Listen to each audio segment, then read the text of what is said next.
Hey everyone, hi, welcome back to my channel. I'm Shelly and today I'm going to be wrapping up all the books that I read in September. And I am going to do that while I put some makeup on my face and get ready for the day. Today I have a child's birthday party to go to. It's a classmate of my oldest son, Graham. And I have a meeting to go to, just all the kind of boring adult stuff. And so I have a couple of things that, I need to see the world for, like I'm going out into the world. And so I want to, look put together. So that's what I'm getting ready for. And I'm going to be telling you all of the books that I read in September. So how rude of me. I didn't introduce myself for anyone that's new. I'm Shelly and I really love books and reading. And I recently finished a 30 books in 30 days challenge where I did complete my 30 books in 30 days. Yay! Yeah, I'm really proud of myself for that. And actually I'm going to be talking about all of those 30 books today. So let's just get started. The way that I've decided to do this wrap up is by ranking the 30 books. And the vast majority of these books I updated you all in vlogs or in sit down videos, and I kind of batched them together. But I know that these videos, these monthly wrap-ups, are really helpful for some of you, and they're even helpful for me because I can really kind of gather my thoughts and put all of the books that I read in a single video, and they're not all kind of scattered on my channel. So that's what's gonna happen. Let me get started getting ready. So in true Shelly fashion, the way that I like to do things, I have my books grouped. And I had this clever idea to rank and review the 30 books I read in 30 days in 30 minutes. And I tried to do that video and I just despised it. I felt rushed. I really didn't like the way that my camera was set up. It was all kind of a mess. And ultimately I was like, I'm gonna be happier if I just throw this out and I start from scratch. And so that's what this is.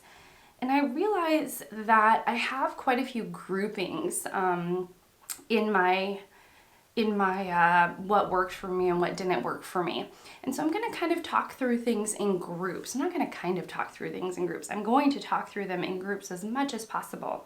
And that way you all get a sense of where I'm at with these books and, all of that. So you'll get it. You'll get it. But I am still ranking my books. So I am going to start with the worst and then work my way up. And yeah, so let's just start there. So at the bottom of my list, I have 3 books that I think were poorly done. There's something wrong. These are bad books, okay? They're bad. One of them has a redeeming quality, but the other 2 are just horrible. And I talked about them in other videos. And that is Every Heart a Doorway, which is a fantasy, it's by Seanan McGuire. It's a very short little book, and it's a fantasy book about a children's school and trying to help them deal with the trauma of, essentially they're all like Alice's in Alice in Wonderland, and they've gone to another world just like Alice, but they come back to our world and they're traumatized. And then that story turns into a murder mystery. And I was just like, that's just bad. It's bad writing. It didn't say anywhere that it was going to be a mystery. It wasn't on the tin at all that this was going to turn into a murder mystery. And it just didn't work. It didn't work for me. I thought it was just bad writing, bad plotting, not good in the least. And then the other one that was just awful was Lore Olympus, which is by Rachel Smythe. It's a graphic novel. And ultimately, I felt like this was Gossip Girl. I think I've watched all of like 2 episodes of Gossip Girl where it's just all about angsty teenagers, drama and immaturity, but it's set with the Olympians and the Greek gods. It was just poorly executed, bad world building, hard characters, not good artistry. And yeah, I despised it, and I really despised the way that the female characters were depicted. I just thought it was awful. Yeah, I'm not really sugarcoating anything. It's too early in the morning to be like, it wasn't for me. No, it was bad, y'all. It was bad. And then the third book that I thought was bad, though the artistry was good, was The Wanderer by Peter Van Den Ende. The reason why this was bad is because this is a graphic novel, an adult picture book, so it's really all about the art, and the art was gorgeous, but the art needs to tell a story, and there was just not strong storytelling at all. And though I could appreciate the art, it's hard to enjoy something when it really has nothing to grab you except for that it's pretty. So it felt kind of vapid, and grandiose on the author's part. You're just like, you put together a picture book to put together a picture book. You're not really offering anything else. So yeah, those are the three that I felt were bad. My next four books I really just felt didn't work for me, though I know that they worked out for other people, and yeah, they were just not to my cup of tea. The first one is a poetry collection by Ocean Vuong, and he titled it Time as a Mother, which I love the title.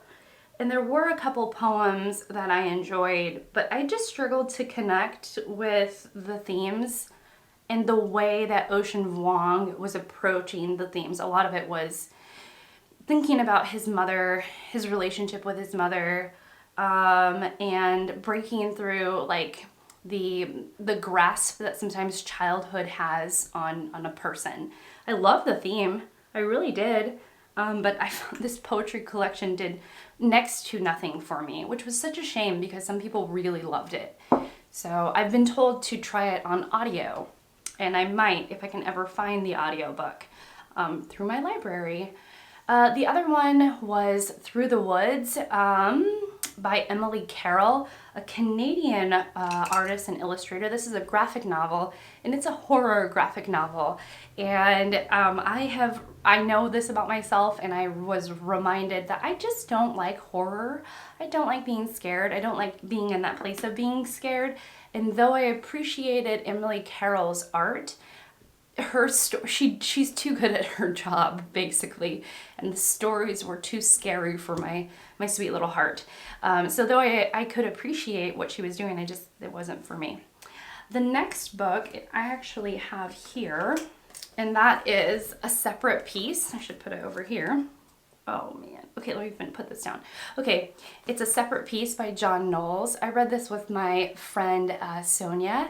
And this tells the story of Jean and Phineas, and through an act of jealousy, something happens. Okay, like I don't want to give it away, but it happens like I don't know a third of the way through the book. This is set during World War II, and Jean is like reflecting back on his friendship with Phineas, and sort of thinking about that time when he is a young man and are living in the U.S. at a boarding school for boys, and the U.S. is in World War II, and so the end of childhood is imminent. It is right there, and there is also an element of jealousy between the two main characters, and there was an act that happens, and this act has horrid consequences for everyone involved, and you watch that play out. I just struggled to get invested in the characters. I was actually more invested in the time period and the way the time period was approached. So you really got this sense of doom that these young men are they're on the precipice of going to war, being involved in the war in some way, because that's where our country was at the time. And that feeling was very sort of like doomsday over the book, and I really liked that. But the nuances of the actual story of the friendship and what was going on in the campus, I just was really struggling to get invested and to like love the characters. And that was kind of a bummer because I really, really wanted to love this book and I just didn't. The last book that just didn't work for me was If Not Winter by Sappho. Now this was interesting because ultimately overall the poetry, when there was poetry, let me back up. So Sappho is an ancient Greek poet, and there are just fragments left of her poetry because of time. Time has eroded her poems, and so all that's left is fragments. And so what happened is that I was like in this, If Not Winter book, and it's translated by Anne Carson. And I'm, a studious reader, so I read the introductory material, and I was like, okay, I'm ready. I know everything I need to know, and I'm gonna read this. And when I got into the book, I was just kind of surprised at how sparse and bare the pages were. And as about a third or halfway through the book, I realized that there was even more material to support how Anne Carson approached the translation, her approach to language and words and all of that. But none of those notes corresponded with the poetry in the book, and you had to go to the back of the book to find the poem and the word that she was referencing. Basically, the formatting was junk, okay? Like, it was just poor formatting, and I feel like the publisher did it for aesthetic reasons so that you had these beautiful blank pages with only a few words on them so that you could, like, feel the poetry and the missing parts or whatnot. And I was just like, I would have rather just approached it like a student. I would have rather spent time with Anne Carson, who clearly knows what she's doing and a trustworthy translator. And that just didn't happen. And I was just irritated at the end of it all that the book was published in the way that it was, because it would have been so much more helpful for me to have those notes as footnotes on the bottom so that I could just constantly understand what was going on. But rather I just had to let go and go with it. Ultimately, a lot of the fragments are gorgeous, really beautiful. And even the poems, the more whole they were, the more words they had, the more I enjoyed it. But yeah, just, I don't know, just why. That's I ended it and I was like, why did you decide to publish it this way? This is just awful. Yeah, and so I'm gonna try again with Sappho, but yeah, definitely not this particular translation of it. All right, the next 5 reads were good, but they were also forgettable. I literally forget that I read them. When I look at my list, I'm like, oh yeah, I did read those for my 30 and 30, which is just so strange. Okay, so the first one is the graphic novel As the Crow Flies by Melanie Gillman, which is about a young black queer girl going on a backpacking trip and feeling like an outsider, but ultimately finding friendship throughout the journey.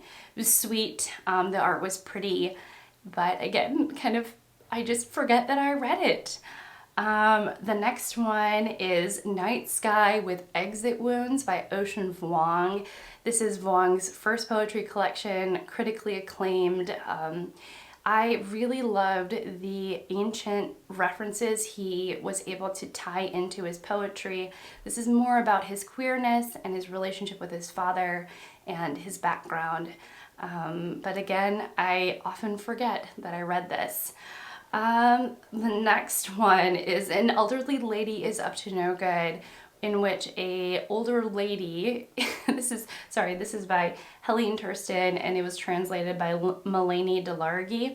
So Maud is our elderly lady in the book, and she murders people. It is sort of, it's a classic murder mystery in that you don't really have a lot of motive. You're not really getting into the psychology of Maud or anything. They're just shocking and therefore a laugh and entertainment.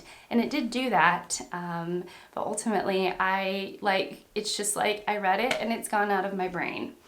Then I have The Writing Life by Annie Dillard, which is such a shame because Annie Dillard wrote Pilgrim at Tinker Creek, which I loved. I really love that book. It's all about Pilgrim at Tinker Creek. She spends time at Tinker Creek meditating and thinking about nature. And she writes a lot about bugs, and I love that. One second. The writing life could have been an addendum on Annie Dillard's Pilgrim at Tinker Creek, because it felt, like I was reading something from the same author, which I was, but instead she has this sort of spin on the writing life, but then also she just tells you stories about her life as well.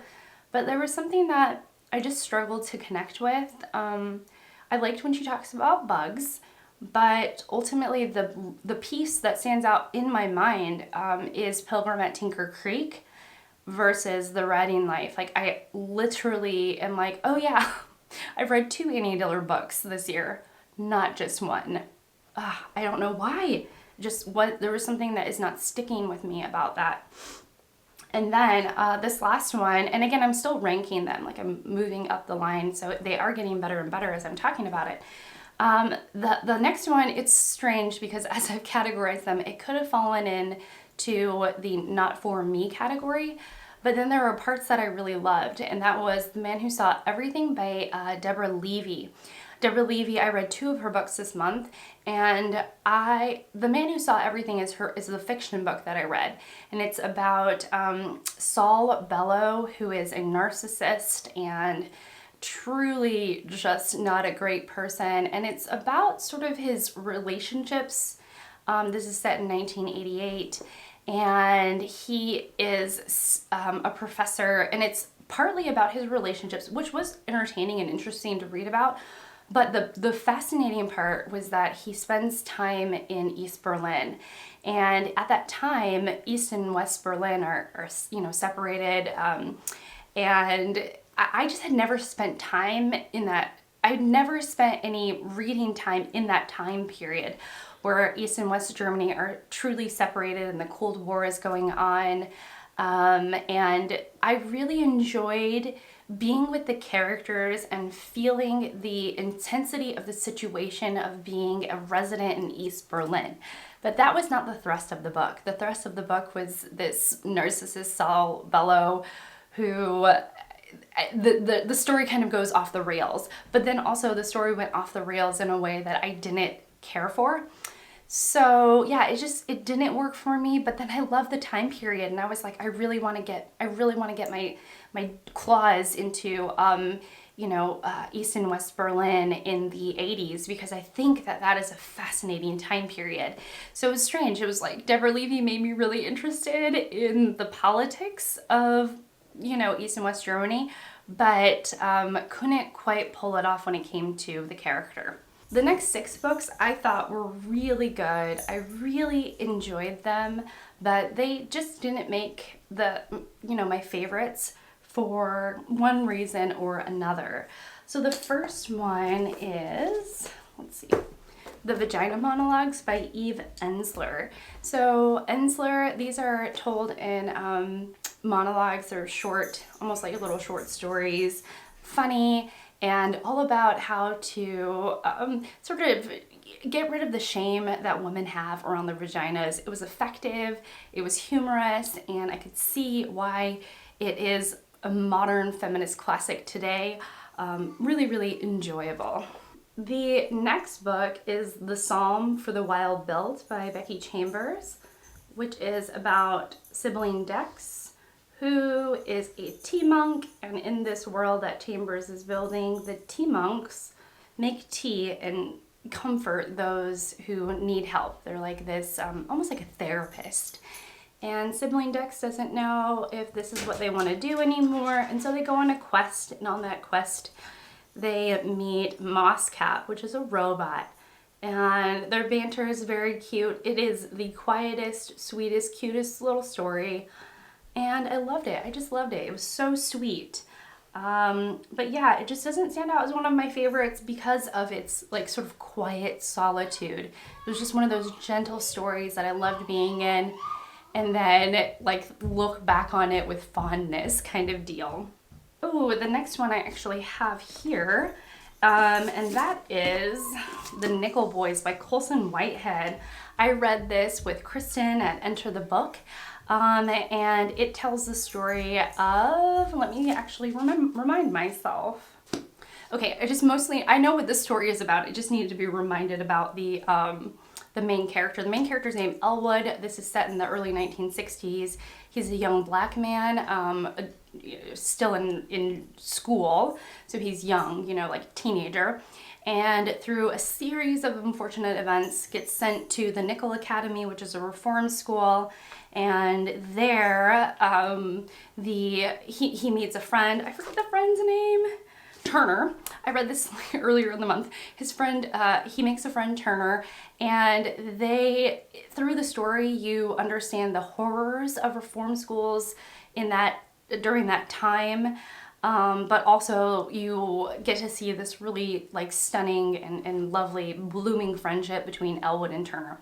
I really like this, but I've realized that Colson Whitehead is not the author for me because he's too good at building up suspense and terror in the book.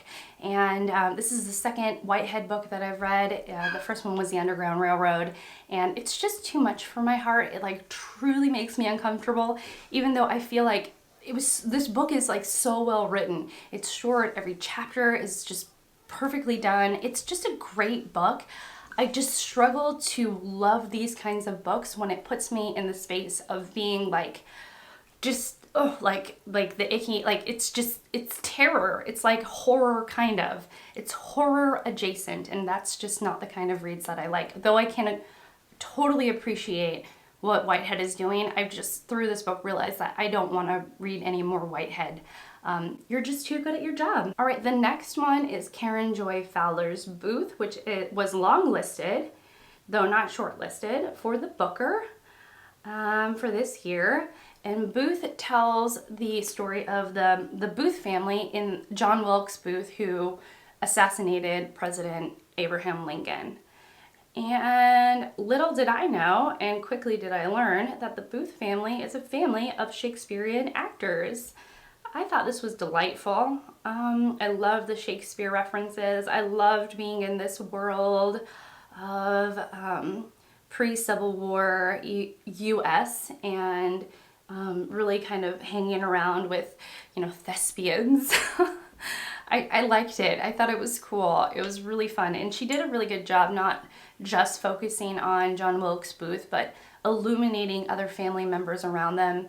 It has the message of extremism and when one family really strays from the family values and what that is like and the consequences of those actions.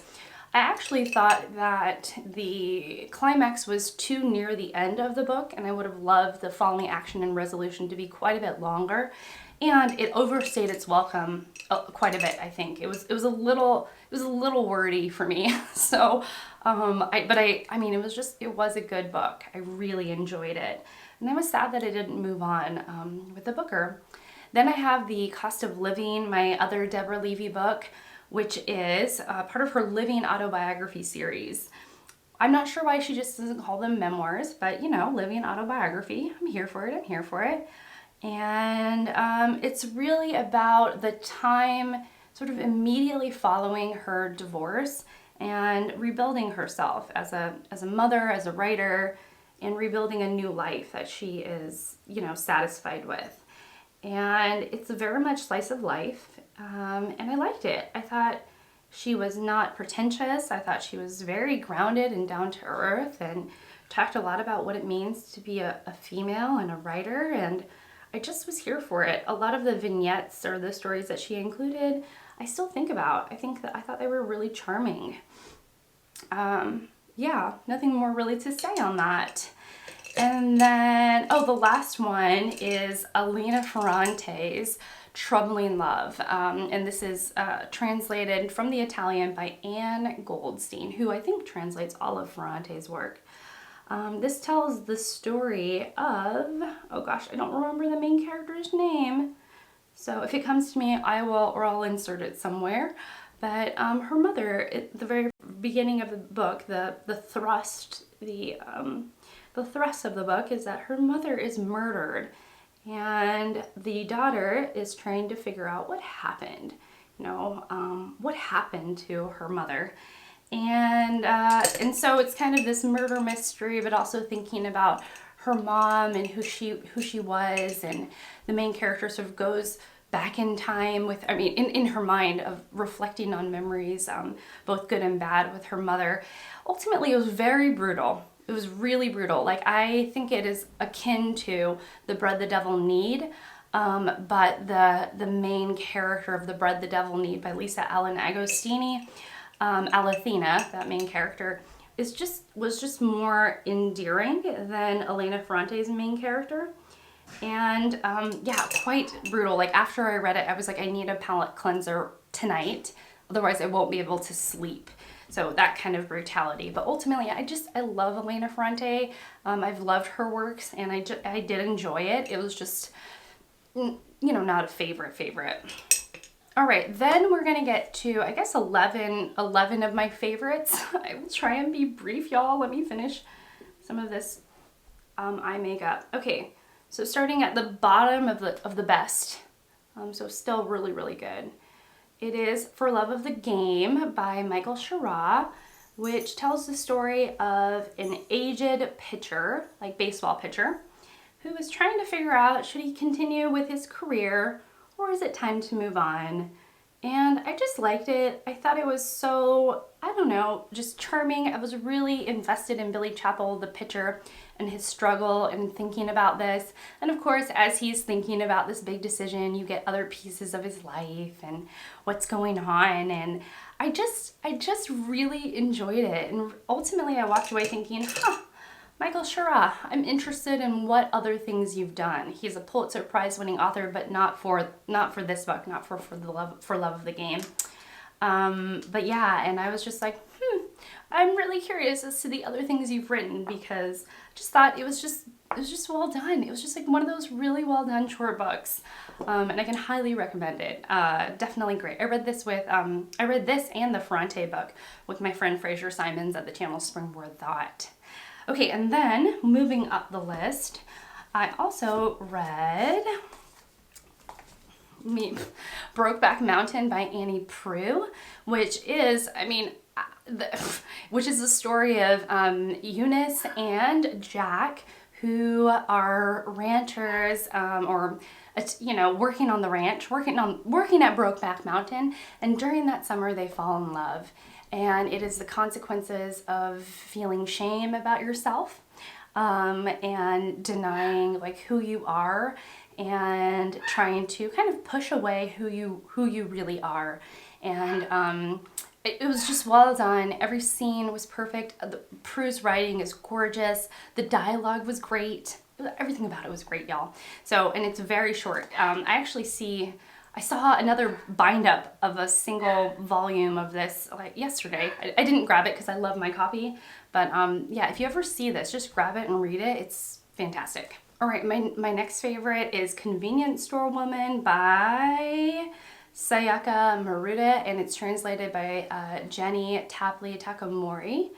And this tells the story of Kiko, who is a convenience store woman working part-time and she has been for a long time, and she's essentially neurodivergent. She's outside the sort of bounds of what we would consider like normal. So she's, and it never ever says that she's neurodivergent, but you get that sense. And the thing is that the main thrust of the book is that Kiko decides to change herself and the consequences of those actions. It was great. Everything about it was great. I really enjoyed it. And yeah, I'd be actually really curious as to what this author continues to do, just because I thought this book was so well done. Yeah. The next one, I actually have it in front of me. A lot of these I got from the library. All right, my next one is Sharon Olds' Satan Says. This is her first poetry collection, and it explores her childhood and her relationship with her father, and then growing up, becoming a new mother, and the days after. Yet again, Sharon Olds sucked me in with her writing. It was just like a visceral experience. The language was gorgeous, and I kept on just, I read this while I was very, very sick, so I was in bed, and even though I was like, I want to just lay down and close my eyes, I kept on being like, just one more page. Just one more page. wait, just one more page. I'm so bummed because my library owns 0 Sharon Olds, and so I have to buy every poetry collection. Not that I mind supporting her work, but I want to just devour everything she's ever written. And I'm, there's a block in the way. The block is I have to buy every poetry collection. And so yeah, it's a bummer because both of the poetry collections I've read by Sharon Olds I've really loved. All right, the next book is, I'm never going to finish my mascara because I keep holding up books, but that's all right. It's okay. This is a booktube channel, not a makeup channel. Okay, so the next one is Here by Richard McGuire. This is a reread for me. And what McGuire does, I actually did a whole single book review on this, which I will leave linked down below. But what McGuire does is that the reader, the viewpoint is fixed. And so what changes is time. So you're just always looking out at the same spot. And that, the premise itself is super cool, but then what McGuire does with this is wildly creative and just absolutely stunning. So yeah, highly recommend for a truly unique experience. Okay, here we go. Now I have I'll have to pop in pictures. Okay, the next 3 books were Heartstopper by Alice Oseman. This is the story of 2 teenagers, Nick and Charlie, who fall in love, and it's them navigating high school and friendships and telling people about their relationship and the normal angst that comes from, telling your friends that you're in love with somebody and they're really important to you. It's fantastic. My friend Fraser pointed out that this is one of the most honest depictions of an eating disorder. In one of the books, one of the characters has an eating disorder, and it's one of the most honest and sort of grounded perspectives of a character having an eating disorder in literature.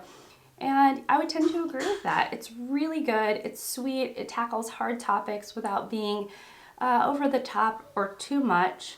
And gosh, Alice Oseman's world is one that I never want to leave. The last installment, book 5, is coming out February of 2023, and it is my most anticipated book of 2023 so far. Not that I know about very many books in 2023, but yeah, I'm like counting down the days in my mind of when that comes out because I just adore this world. And the characters, everyone is lovable, adorable. I just love it, y'all. I just love it, okay? All right, the next book, we're actually in the top 3 now. So my third favorite of the month was Thirst, not Heartstopper, I just talked about that, was Thirst by Mary Oliver. Mary Oliver is a poet and Thirst is one of her poetry collections. And she blends thoughtfulness with nature, and it's done in a very unpretentious way. It's just perfect. Her work is perfect.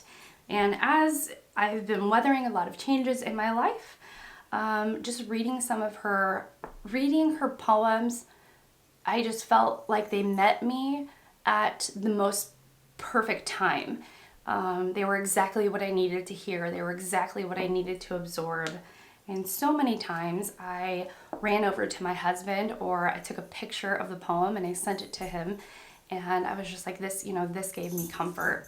It's just really was so incredible and so beautiful.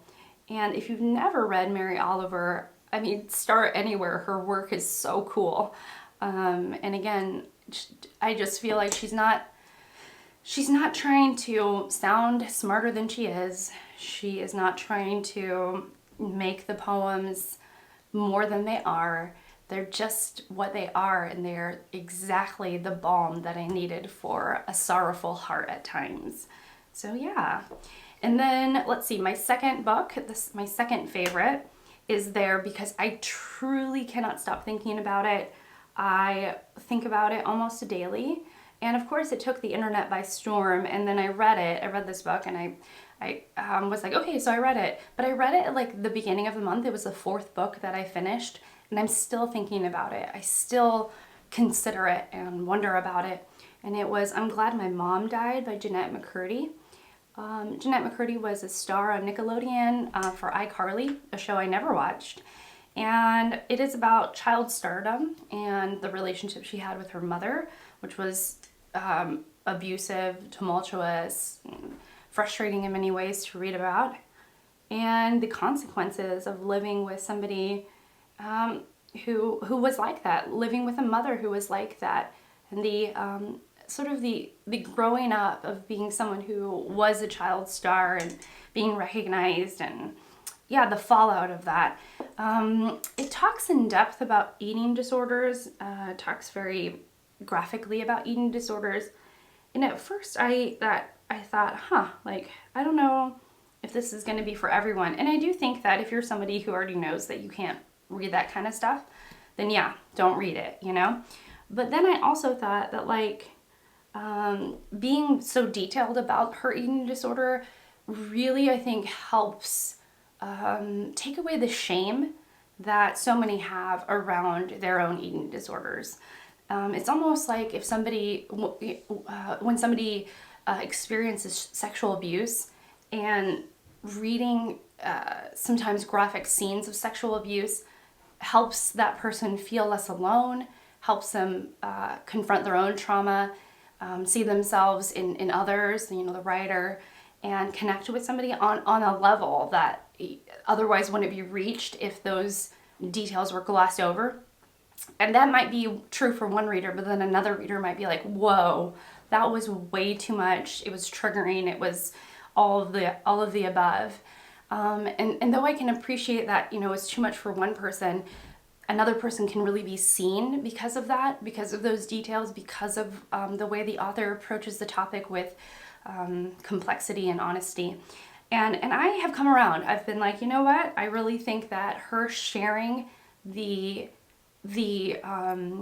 grittiness of her eating disorder and the way it had its grasp on her was and is important. And I think a lot of people are going to see it and relate to that. And I think it will ultimately take away some of the shame that is surrounding eating disorders, because often it's like, this is triggering, we can't talk about it. We can't go into those details. Shut those up. Don't talk about it. And isn't that reinforcing the fact that, like, it is a shameful thing and that we shouldn't talk about it? And I felt like Jennette McCurdy was like, nope, I'm going to draw the curtain back. I'm going to be very honest about what I did to myself.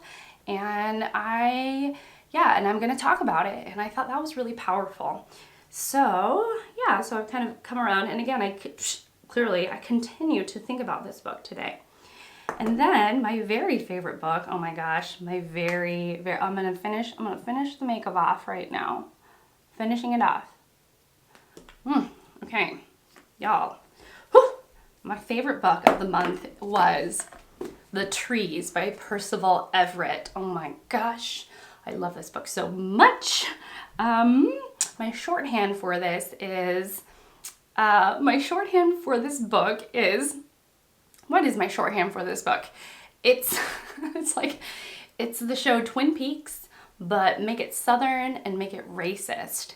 Twin Peaks is a show that I watched about a decade ago that is about a murder, and then it's sort of about the quirky dialogue and the quirky characters all trying to solve this murder. It's dark, but it's also funny. Anyways, so that's true for this. It's all about the quirky, wouldn't call the characters quirky, but it's like the situation is odd. So basically there's a murder that happens in Mississippi, and it's strange because it has to do with a white man and a black man, and the details of the murder are interesting, to say the least. And so the Mississippi Bureau of Investigation sends 2 black cops to this racist predominantly white town, and to the white family's house, who are racist to investigate these murders.